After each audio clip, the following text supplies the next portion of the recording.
Hello guys, আসসালামু আলাইকুম। আপনারা যারা খুবই চিন্তিত যে আপনার পাখি কম ডিম পাচ্ছে, তাদের জন্য গুরুত্বপূর্ণ একটি ভিডিও হতে চলতেছে। ইনশাল্লাহ আপনারা চোখ রাখুন এই ভিডিওর দিকে। প্রথমে পাখিকে ডিম বাড়ানোর জন্য এবং ডিমের খোসা যদি পাতলা হয়, তাহলে আপনাদের সর্বপ্রথম এই ওষুধটি আপনাদের জন্য উপকারিত। এই ওষুধটির নাম হলো ক্যালপ্লেক্স।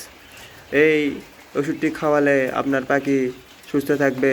পাখির প্রতিদিন যে একটা পাখি ডিম পারে, এই পাখি এই ওষুধটা খাওয়ালে ঘাটতিটা পূরণ হয়ে যাবে ইনশাল্লাহ। আপনারা সবাই যারা কোয়েল পাখি পালন করতে চাচ্ছেন বা পালন করতেছেন, তাদের জন্য এই ওষুধটা খুবই গুরুত্বপূর্ণ। আর একটি ওষুধ হলো, অনেকেই ইসেল খাওয়ান। ইসেল খাওয়ালে অনেকেই রেজাল্ট পান না ভালোভাবে। তারা এই ওষুধটি ট্রাই করতে পারেন, এক ফর্মুলা। ইনশাল্লাহ আমি এই ওষুধটা খাওয়ায় খুবই উপকারিত। পাখির ডিম পাখির ডিমগুলো সাইজ অনেক বড় বড় হয় পাখির, এবং পাখিগুলো সুস্থ থাকে। পাখির ডিমের সাইজ মাশাল্লাহ অনেক বড় বড়, অনেক ডিমের তুলনায় পাখিগুলো অনেক ডিমগুলো বড় পারে। ওষুধটা খাওয়ালে ডিম প্রোডাকশন অনেক ভালো পাবেন ইনশাআল্লাহ। আর একটি ওষুধ হলো,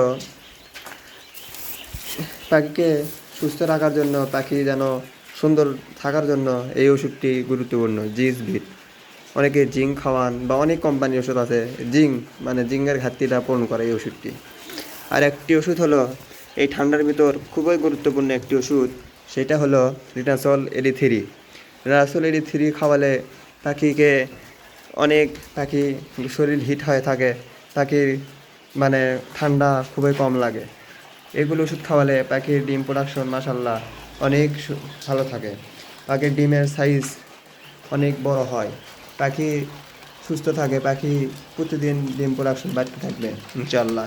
আপনারা এই ভিডিওটি দেখে যদি উপকৃত হন, অবশ্যই এই চ্যানেলটি সাবস্ক্রাইব করবেন। যদি ফেসবুক থেকে দেখে থাকে, তাহলে ফলো করে আমার পাশেই থাকবেন ইনশাআল্লাহ। আসসালামু আলাইকুম রহমতুল্লাহি ওয়া বারাকাতুহু।